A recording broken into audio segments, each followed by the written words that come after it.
الحمد لله وكفى والصلاة والسلام على سيد الرسل وخاتم الأنبياء وعلى آله وأصحابه الذين أوفوا عهدا الذين هم خلاصة العرب الأربع وخير الخلائق بعد الأنبياء. أما بعد فأعوذ بالله من الشيطان الرجيم. بسم الله الرحمن الرحيم. ولا تقولوا لمن يقتل في سبيل الله أموات بل أحياء ولكن لا تشعرون. قال النبي صلى الله عليه وسلم إن الحسن والحسين هما رهاناي من الدنيا. صدق الله العظيم وصدق رسوله النبي الأمي الكريم ونحن على ذلك لمن الشاهدين والشاكرين والحمد لله رب العالمين. دوسرا پارہ سورہ بقرہ کی ایک آیت کریمہ تلاوت کی ہے اور جناب نبی پاک صلی اللہ علیہ وسلم کا ایک فرمان تلاوت کیا ہے جس کو امام ترمذی نے روایت کیا ہے. آیت کریمہ کا مفہوم یہ ہے، اللہ پاک مسلمانوں کو خطاب کر رہے ہیں وَلَا تَقُولُوا لِمَنْ يُقْتَلُ فِي سَبِيلِ اللَّهِ أَمْوَاتٌ. ان لوگوں کو مردہ نہ کہو جو اللہ کے راستے میں شہید کیے گئے ہیں، بلکہ وہ زندہ ہیں. بل احیاء ولکن لا تشعرون، بلکہ وہ زندہ ہیں لیکن تمہیں اس کا شعور نہیں ہے. جناب نبی پاک صلی اللہ علیہ وسلم کے فرمان کا مفہوم یہ ہے. اس حدیث کے راوی عبداللہ بن عمر رضی اللہ عنہما ہیں، فرماتے ہیں کہ رسول پاک صلی اللہ علیہ وسلم نے فرمایا کہ حسن اور حسین رضی اللہ عنہما یہ دونوں دنیا میں میری خوشبوئیں ہیں. جیسے چھوٹے بچے ہیں نا، بندہ اٹھاتا ہے ان کو سونگھتا ہے، تو یہ دونوں میری خوشبوئیں ہیں.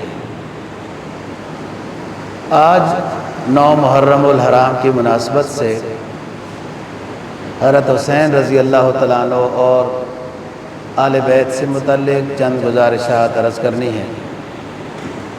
اسلام میں اشہر حرم کا تصور شروع سے ہے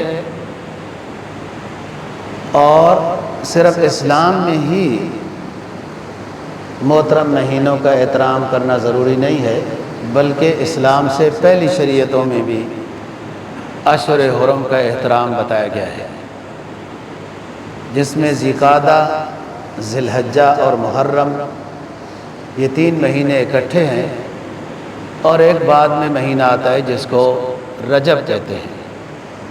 ان مہینوں کا احترام شروع سے ہی، یعنی جب سے پہلی شریعتیں آئیں ان میں بھی ان کا احترام تھا، اور ان مہینوں کا احترام آخری شریعت میں بھی باقی رکھا گیا. مسلمانوں کو ان مہینوں میں قتال کی ابتدا کرنا بھی جائز نہیں ہے، الا یہ کہ مسلمانوں پر حملہ ہو جائے تو جواب دینا مجبوری ہے. یہ اشہر حرم ہے، ان میں سب سے بڑا احترام یہی ہے کہ قتال کی ابتدا مسلمانوں کی طرف سے نہ ہو. اگر کافروں کے خلاف جہاد بھی کرنا ہے ان مہینوں میں ابتدا نہ ہو، ان کی طرف سے حملہ ہو جائے تو جواب دینے کی اجازت ہے. تو اشہر حرم میں جو محرم کا مہینہ ہے، اسلام میں رمضان کے روزے فرض ہونے سے پہلے عاشورہ وغیرہ کے روزے فرض تھے. جب رمضان کے روزے فرض کیے گئے تو عاشورہ کے روزے کی فرضیت ختم ہو گئی. جیسے آپ صلی اللہ علیہ وسلم کو نبی بنایا گیا تو آپ کے اوپر تہجد کی نماز فرض قرار دی گئی، اور اس وقت مکہ میں جب بھی مسلمان ہوتے تھے تو آپ ان کو تہجد کی نماز ہی سمجھاتے تھے۔ جب معراج کے سفر میں نماز کی فرضیت کا حکم آ گیا تو تہجد کی نماز کی فرضیت ختم ہو گئی۔ سنت ہے، اچھی عبادت ہے، بندہ اللہ کا مقرب بن جاتا ہے۔ اس طرح اشہر حرم میں شروع میں چند روزے فرض تھے، جب رمضان کے روزے امت مسلمہ کو بطور فرضیت کے بتا دیے گئے تو اشہر حرم میں روزہ پھر فرض نہیں رہا، اچھی بات ہے۔ رہی بات مدینہ میں آنے کے بعد، جب آپ کو پتہ چلا کہ یہودی 10ویں محرم کا روزہ رکھتے ہیں تو آپ نے فرمایا کیوں رکھتے ہیں؟ تو بتایا گیا کہ ان لوگوں کا خیال یہ ہے کہ فرعون سے ہمیں 10 محرم کو نجات ملی تھی، تو یہودی یہ کہتے ہیں کہ موسیٰ علیہ السلام اور ان کے ماننے والوں کو فرعون سے 10 محرم کو نجات ملی تھی، اس خوشی میں ہم 10 محرم کو، یہودی کہتے ہیں کہ ہم روزہ رکھتے ہیں۔ تو آپ نے فرمایا کہ موسیٰ علیہ السلام کی نجات کی ہمیں بھی خوشی ہے، لیکن ہم یہودیوں کی مخالفت کریں گے۔ یہودی صرف 10ویں محرم کا روزہ رکھتے ہیں تو ہم 10 اور 11 کا رکھیں گے، 2 رکھیں گے، یا 9 اور 10 محرم کا روزہ رکھیں گے۔ تو محرم کے یہ 2 روزے 10 محرم اور 11 محرم کے ہوں، یا 9 محرم اور 10 محرم کے ہوں، تو اچھی بات ہے۔ آپ صلی اللہ علیہ وسلم نے اس میں ترغیب فرمائی ہے کہ ہم انشاءاللہ ایسا روزہ رکھیں گے۔ تو اشہر حرم کا احترام تو تھا ہی، لیکن اتفاق سے اس میں بہت بڑا سانحہ امت مسلمہ کے یہ وجود میں آیا، اور اس مہینے میں جو ایک احترام تھا اس کے ساتھ ساتھ ہی امت مسلمہ غم حسین کو بھی منانا شروع ہو گئی ہے۔ میں نے اپنے گزارشات میں 3 باتیں عرض کرنی ہیں۔ پہلی بات تو یہ ہے کہ قرآن و حدیث کی روشنی میں شہداء کی فضیلت اور خصوصاً آل بیت کی فضیلت، حضرت حسین رضی اللہ تعالیٰ عنہ کی فضیلت کا ذکر کرنا مقصد ہے، جو آپ صلی اللہ علیہ وسلم نے احادیث میں بیان فرمائی یا قرآن میں آل بیت کی فضیلت کا ذکر ہوا ہے۔ پہلی بات تو یہ ہے کہ قرآن و حدیث میں آل بیت کا اور شہداء کا ذکر جو بیان ہوا ہے مختصر سا وہ عرض کریں گے۔ دوسری بات یہ عرض کرنی ہے کہ کچھ لوگ یزید کے بارے میں خوش فہمی میں ہیں کہ اس نے حکم نہیں دیا تھا قتل کا۔ آپ مسلسل خارش میں مصروف ہیں، اگر خارش ہی کرنی ہے تو سائڈ میں چلے جائیں۔ تو کچھ لوگ یزید کے بارے میں خوش فہمی میں مبتلا ہیں کہ اس نے حکم نہیں دیا تھا، یا اس کا ارادہ یوں نہیں تھا، یا وہ بہت اچھا آدمی تھا۔ تو دوسری گزارشات کا مقصد ہے یزید کی حقیقت کیا ہے، اور دلائل کے ساتھ ہے بات۔ تیسری بات، حضرت حسین رضی اللہ تعالیٰ عنہ کا کوفہ کی طرف آنا، کن لوگوں کا منع کرنا کہ آپ نہ جائیں، اور واقعے کا وجود میں آنا، یہ عرض کرنا مقصد ہے۔ سب سے پہلی بات، قرآن مجید نے شہداء کا ذکر کیا ہے، جو ہم نے آیت تلاوت کی ہے کہ جو اللہ کے راستے میں شہید کیا جائے اس کو مردہ کہنا گناہ ہے۔ منع کیا گیا ہے کہ وہ مردہ نہیں ہے، بل احیاء، وہ زندہ ہیں، لیکن تم نہیں سمجھتے۔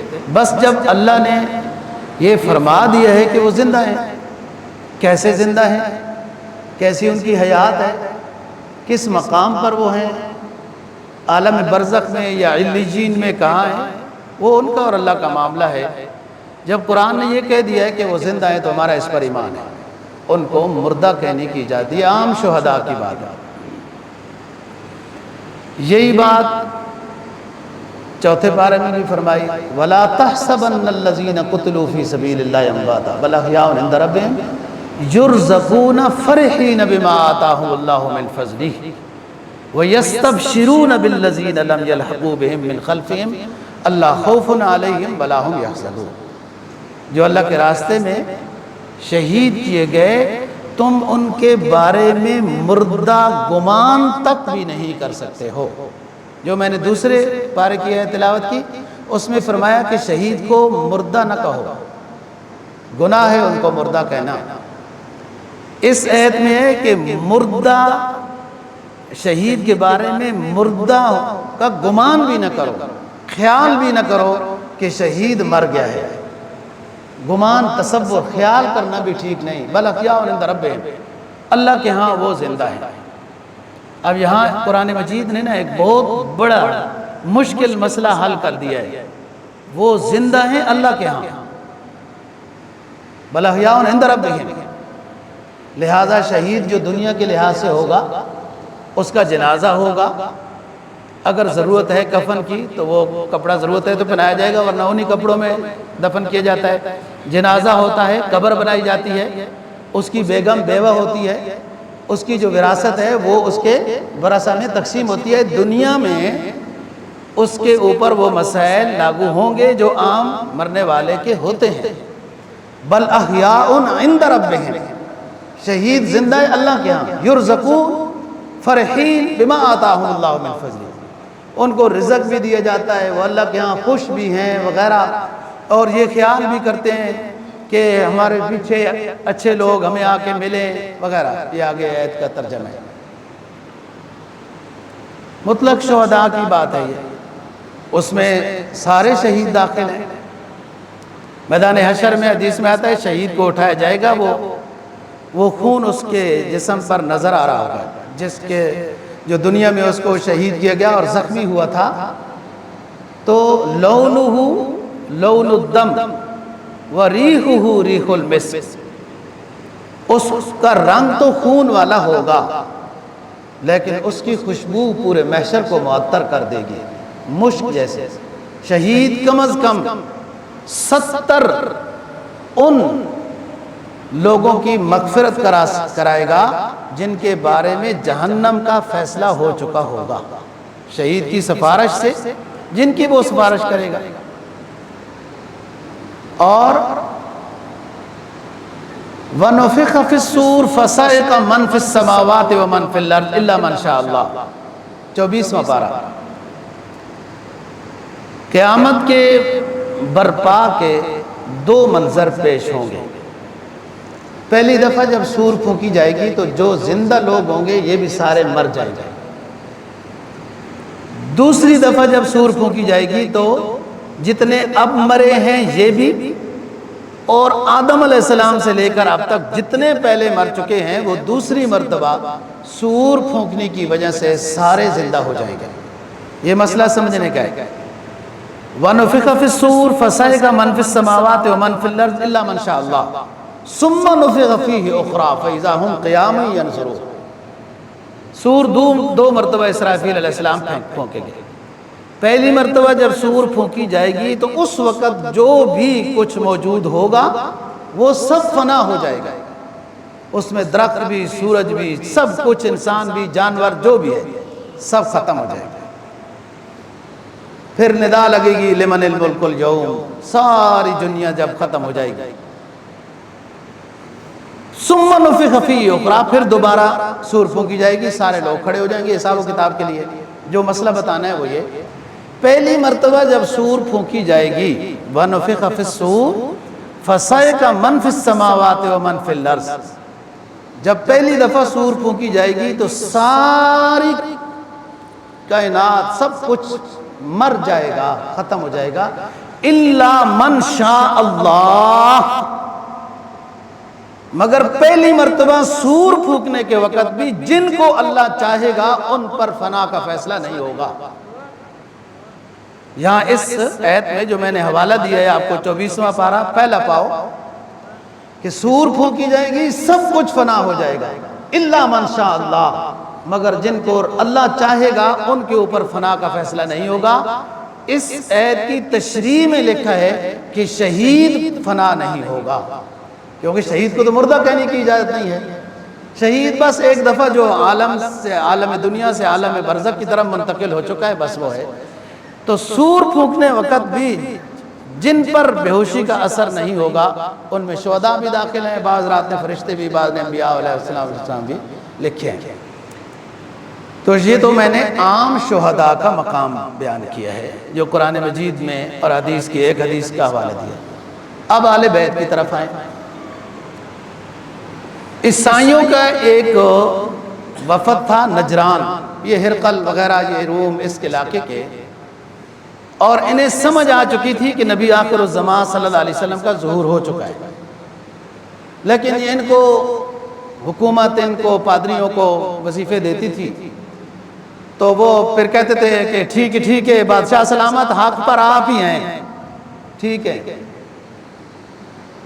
تو نبی پاک صلی اللہ علیہ وسلم مدینہ میں تشریف لا چکے تھے اور آپ کا پیغام ان علاقوں میں پہنچ چکا تھا، کہیں خط کے ذریعے سے، کہیں وفد پہنچ گئے۔ قرز بن فہار وغیرہ وغیرہ یہ بہت بڑے بڑے پادری تھے۔ تو ان کو بادشاہ نے کہا کہ اگر تم حق پر ہو تو مناظرہ کرو، اور اگر حق پر نہیں ہو تو نبی آخر الزمان صلی اللہ علیہ وسلم پر بیعت کرو، اسلام لاؤ۔ انہوں نے کہا جی ہم حق پر ہیں۔ مباہلہ، مختصر بات کرتا ہوں، مباہلہ طے ہو گیا۔ وفد نجران جس کا تفصیل سے واقعہ سورہ آل عمران میں ہے، جو قرآن مجید کی دوسری یا تیسری سورت ہے، پہلی فاتحہ، دوسری بقرہ، تیسری آل عمران ہے۔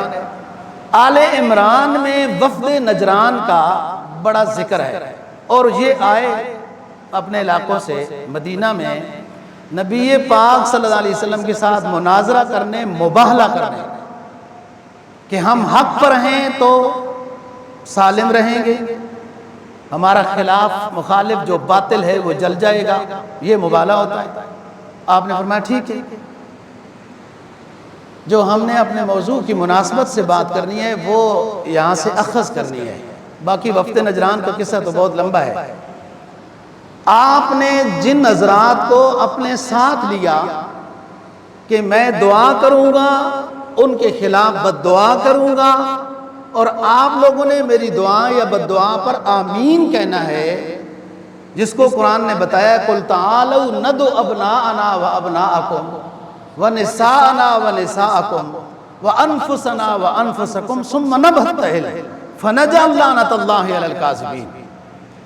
جن حضرات کو آپ نے ساتھ لیا کہ میں دعا یا بد دعا کروں گا تو آپ لوگوں نے آمین کہنا ہے، ان میں حسن حسین بھی تھے، خلفائے راشدین بھی تھے، حضرت علی بھی تھے، اور حضرات بھی تھے، لیکن ان میں جو آپ نے آمین کہنے کے لحاظ سے، تو یہ بچے تھے چھوٹے سے 5-7 سال کے، اتنی بڑی عمر کے نہیں تھے، تو ان آل بیت ہونے کے لحاظ سے ان کو ایک مقام حاصل تھا، ان کو بھی آپ نے ساتھ لیا، اگرچہ مباہلے کی نوبت نہیں آئی اور وہ ہار مان گئے، انہیں سمجھ آ گئی تھی کہ ہم جل جائیں گے، وہ ایک الگ بات ہے، لیکن مقام حضرت حسن حسین رضی اللہ تعالیٰ عنہما کا ثابت ہوتا ہے کہ یہ چھوٹے بچے تھے اور آپ نے ان کو اپنے ساتھ لیا کہ میں دعا جب بد دعا کروں گا تو آپ لوگوں نے آمین کہنا ہے، اور حضرات بھی ساتھ ساتھ۔ اگلی بات 22واں پارہ سورہ احزاب کی طرف جاتے ہیں۔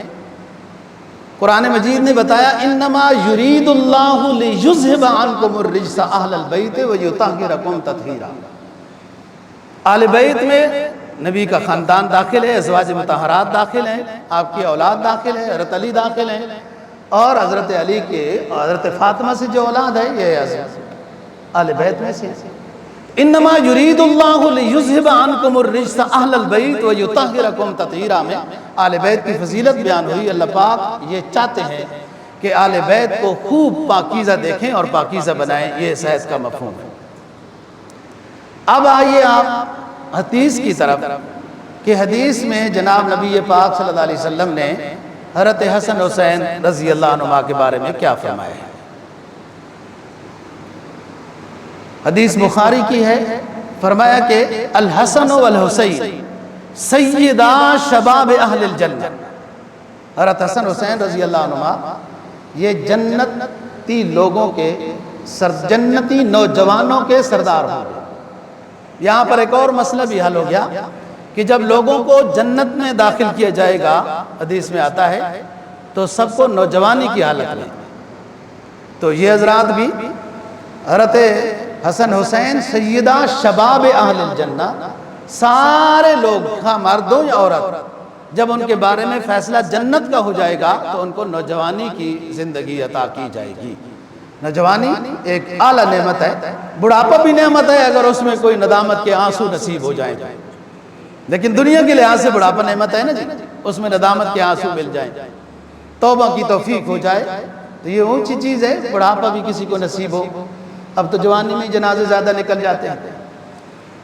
آخرت کے لحاظ سے جو ہر نعمت اپنے کمال کے درجے میں عطا کی جائے گی نا، تو بڑھاپا نہیں ہوگا، جوانی کی صورت میں جنت میں داخل کی جائیں گے، تو اس لیے فرمایا سیدہ شباب اہل الجنہ۔ دوسری حدیث امام ترمذی نے روایت کی، فرمایا رسول پاک صلی اللہ علیہ وسلم نے کہ حسن اور حسین دنیا میں میرے دو پھول ہیں، اور بعض دفعہ آپ صلی اللہ علیہ وسلم پیغام بھجواتے تھے حضرت فاطمہ رضی اللہ تعالیٰ عنہ کی طرف کہ میرے پھولوں کو بھیجو، مجھے یاد آ رہے ہیں، مجھے بھیجو۔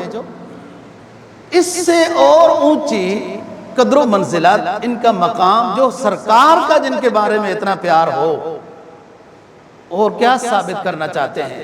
اور جن لوگوں نے بے ادبی کی دنیا آخرت کے لحاظ سے وہ تباہ و برباد ہوئے۔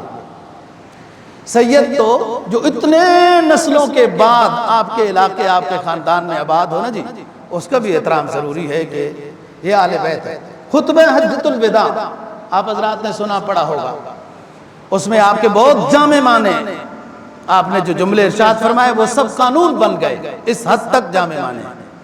اس میں آپ نے جو فرمایا تھا کہ ترکت فیکم امرین لن تضلوا ما تمسکتم بہما، لوگوں ہو سکتا ہے اگلے سال میری تمہارے ساتھ ملاقات نہ ہو، یہ خطبہ حجۃ الوداع ہے، لیکن دو چیزیں تمہارے اندر چھوڑ کر جا رہا ہوں، ان کو مضبوطی سے پکڑو گے تو گمراہ نہیں ہوں گے۔ ایک حدیث میں یہ فرمایا کتاب اللہ و سنت رسولی، ایک میں اللہ کی کتاب چھوڑ کر جا رہا ہوں اور ایک اپنی سنت چھوڑ کر جا رہا ہوں، ان کو مضبوطی کے ساتھ اگر پکڑو گے تو کامیاب رہو گے۔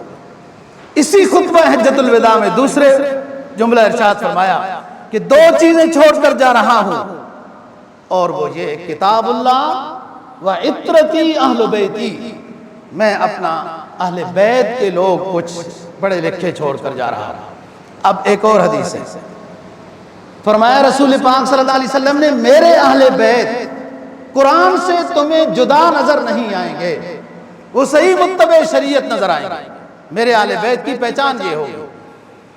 تیسری حدیث کی طرف آئے جس کو امام ابو داود نے روایت کیا ہے، رسول پاک صلی اللہ علیہ وسلم نے، جس کو براء ابن عازب روایت کرتے ہیں کہ رأیت النبی صلی اللہ علیہ وسلم الحسن علی عاتقہ، میں براء بن عازب کہتے ہیں کہ میں نے حضرت حسن رضی اللہ تعالیٰ عنہ کو نبی پاک صلی اللہ علیہ وسلم کے کندھے پر دیکھا، اور آپ یہ ساتھیوں کو فرما رہے تھے، جملہ سنا رہے تھے، اور دعائیہ جملہ آپ ارشاد فرما رہے تھے، اللہم احبہ، اللہم انی احبہ فاحبہ، اے اللہ میں اس بچے سے پیار کرتا ہوں، آپ بھی اس سے پیار کریں۔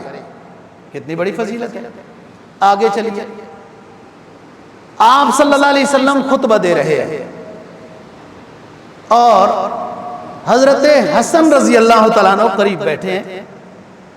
خطبے کے دوران آپ نے ارشاد فرمایا، میری بات تاریخ کے حوالے سے بہت بڑا اہم پیغام دے گی، توجہ سے سننی ہے بات۔ آپ خطبہ دے رہے ہیں، حدیث بخاری کی ہے۔ اب یہ تو کوئی مطلب نہیں ہے نا جی کہ جب بخاری اور مسلم ترمذی کی حدیث اپنے نظریے کے مطابق ملے تو اس کو لے لینا ہے، جب اپنے نظریے کے خلاف ملے تو اس کو بیان ہی نہیں کرنا۔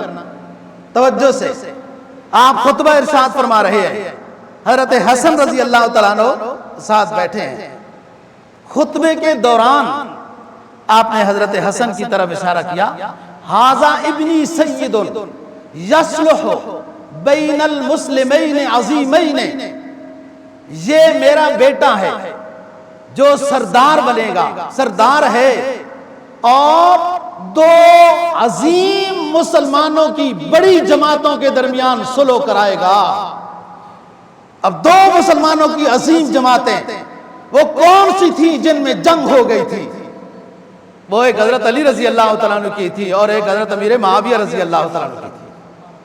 جب سرکار دو جہاں صلی اللہ علیہ وسلم فرمائے یہ میرا بیٹا سید ہے، دو عظیم مسلمانوں کی جماعتوں کے درمیان صلح کرائے گا، مسلمانوں کی جماعتوں کے درمیان صلح کرائے گا، تو یہ بات سمجھنی چاہیے۔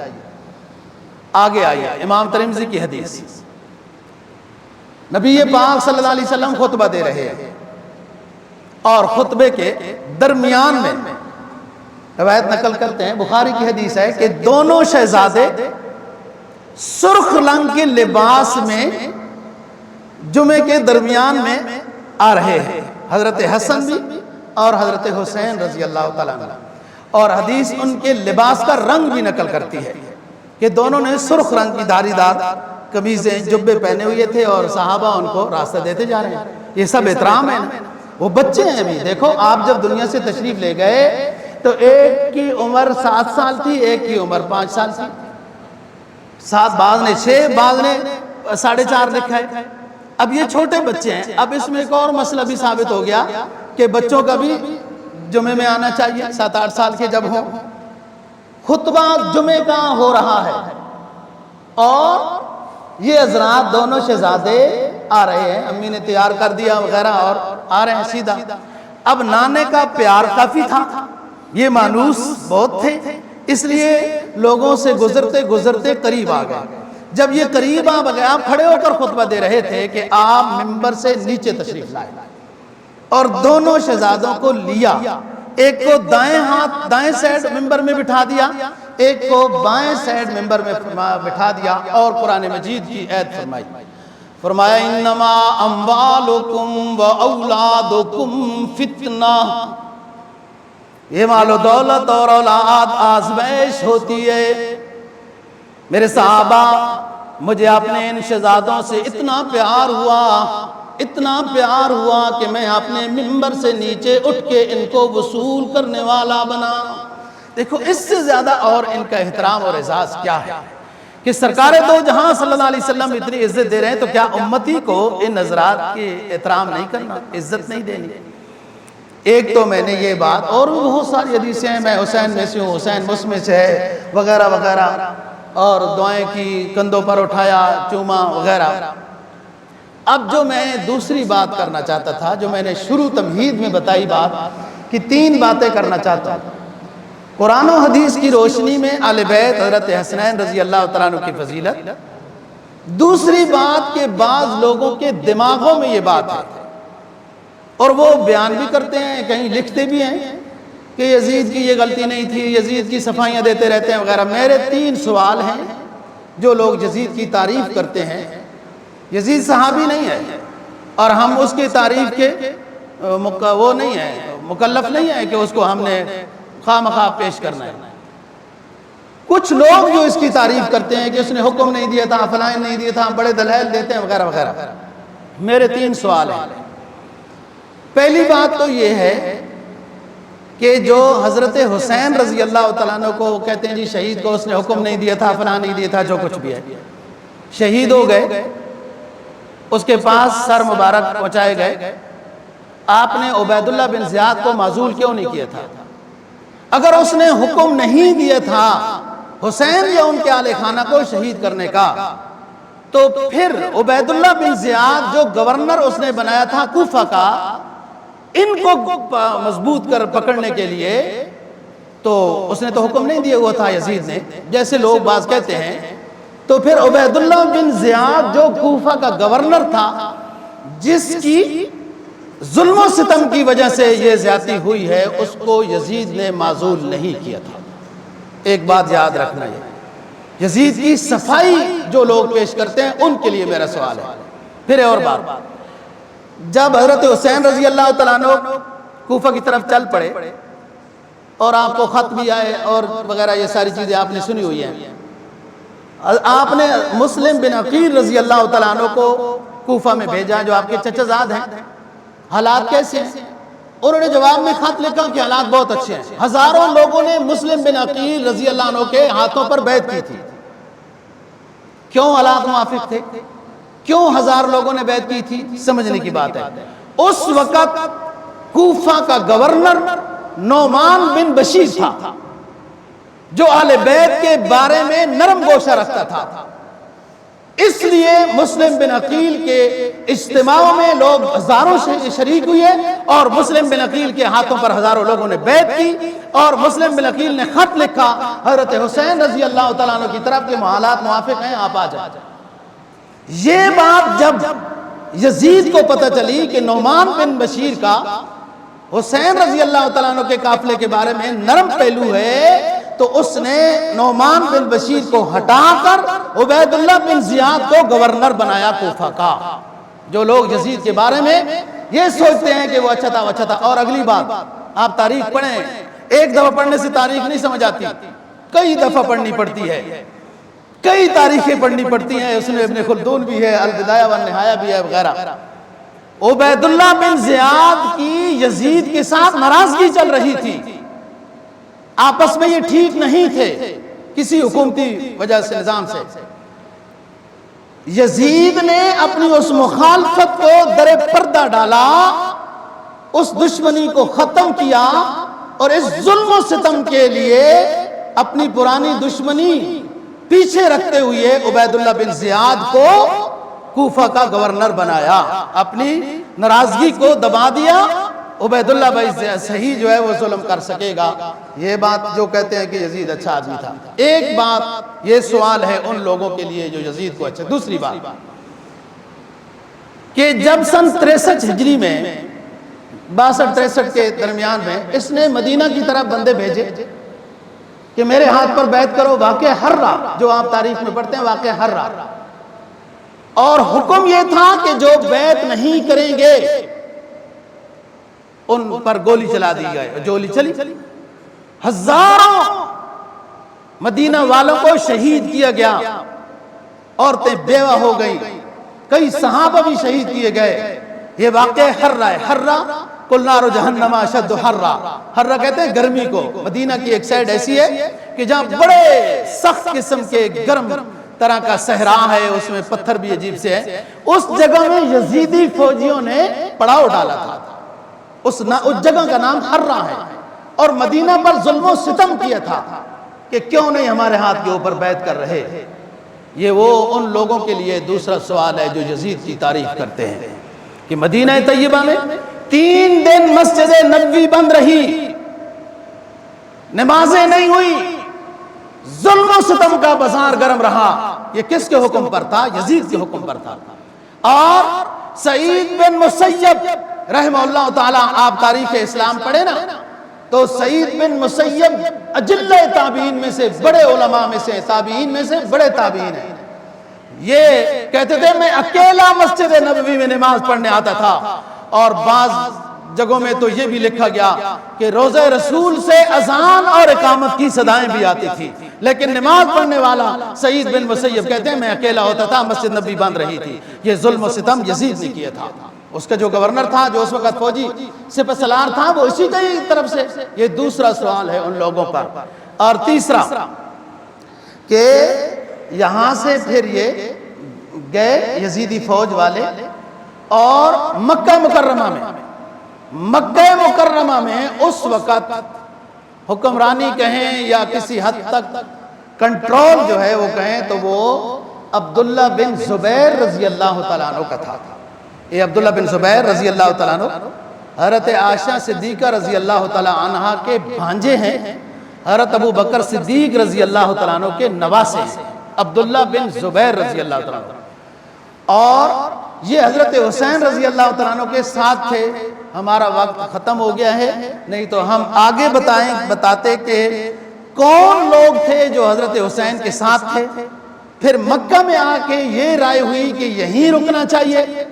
حضرت حسین کی رائے یہ ہوئی کہ میں کوفہ جاؤں گا، جس کی وجہ سے وہ اپنی رائے کے اوپر مصر رہے اور کوفہ کی طرف گئے، اور وہ لڑنے کے لیے نہیں، کوئی ارادہ جنگ کا نہیں تھا، وہ تو جن ساتھیوں نے بلایا تھا اس لحاظ سے وہاں وہ تشریف لے جا رہے تھے، اور جو ساتھی کہ ان کو سمجھ نہیں آ رہی تھی یزید کے ظلم و ستم یا زیادتیاں، ان کو سمجھانے کے لیے جا رہے تھے، جنگ کا کوئی ارادہ ان کا کوفہ کی طرف جانے کا نہیں تھا۔ تو بات یہ ہے کہ تیسرا سوال، جو جبل ابی قبیس ہے، مشہور پہاڑ ہے مکہ مکرمہ کا، اس کے اوپر منجلیق فٹ کی گئی، گولے مارے گئے، اور گولے کس کو مارے گئے؟ بیت اللہ شریف کو مارے گئے، حرم کو مارے گئے۔ اس وقت کنٹرول عبداللہ بن زبیر رضی اللہ تعالیٰ کا تھا، یہ گولے یزید نے مروائے۔ بعد میں پھر حجاج بن یوسف کا زمانہ آیا جب عبداللہ بن زبیر رضی اللہ تعالیٰ کو شہید کیا گیا۔ وہ تین باتیں، حضرت حسین کی شہادت اگر نہیں کہی تھی یزید نے تو عبید اللہ بن زیاد کو اس نے کوفہ کا گورنر بنایا ظلم کرنے کے لیے، اور اس کو معزول کیوں نہیں کیا تھا۔ دوسری بات، جن لوگوں نے بیعت نہیں کی، مدینہ طیبہ پر ظلم و ستم یزید نے کرایا تھا، 3 دن مسجد نبی بند رہی۔